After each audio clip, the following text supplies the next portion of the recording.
قبل مشاهدة الفيديو لا تنسوا دعمنا بالضغط على زر لايك والاشتراك مع تفعيل الجرس باش يوصلكم كل جديد. البرلمان المغربي يرد بقوة على استفزازات البرلمان الأوروبي التي استهدفت المغرب. البرلمان المغربي بغرفتيه يجدد إدانته لمواقف البرلمان الأوروبي تجاه المغرب، معتبرا على لسان رئيس مجلس النواب أن الهدف من ورائها هو استهداف المكانة الدولية والقارية للمغرب، وأنها حبل من الافتراءات ما دامت النية المبيتة حاضرة لدى عرابي معاداة المغرب والإساءة إليه. وذهب رشيد الطالب العلمي إلى القول خلال لقاء دراسي حول خلفيات الهجمات الصارخة والمتكررة للبرلمان الأوروبي ضد المملكة المغربية.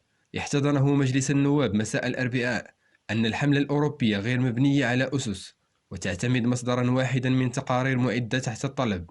كما وصف مواقف البرلمان الأوروبي إزاء المغرب بالحملة الظالمة التي يقودها طيف من البرلمانيين منذ إصدار توصية غير منصفة حول حرية الرأي، وتواصلت باحتضان مجموعة من البرلمانيين المعزولين، واحدة من دعاة الانفصال في قلب المؤسسة الأوروبية.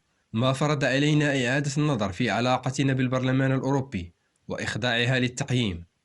وتساءل رئيس مجلس النواب المغربي كيف يتجاهل البرلمان الأوروبي الانتهاكات الجسيمة لحقوق الإنسان في مخيمات تندوف، بدءا من جريمة الاحتجاز على التراب الجزائري من طرف جماعة لا مكان لها في الجغرافيا السياسية، وجريمة تجنيد الأطفال، وجريمة حرمان الأشخاص من التنقل، وجرائم الاغتصاب التي يرتكبها زعماء الانفصال. ولمح رئيس مجلس النواب في معرض كلمته إلى دور الجزائر في دفع البرلمان الأوروبي إلى تبني مواقف مناهضة للمغرب، بقوله إن مواقف البرلمان الأوروبي ضد المملكة لا تحركها لا المبادئ ولا القيم، بل المصالح الطارئة واللوبيات التي ارتفع نشاطها مع أزمة الطاقة.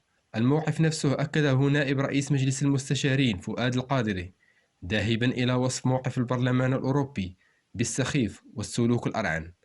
لا تنسوا دعمنا بالضغط على زر لايك وإعجاب مع تفعيل الجرس لتكونوا أول من يتوصل بالخبر.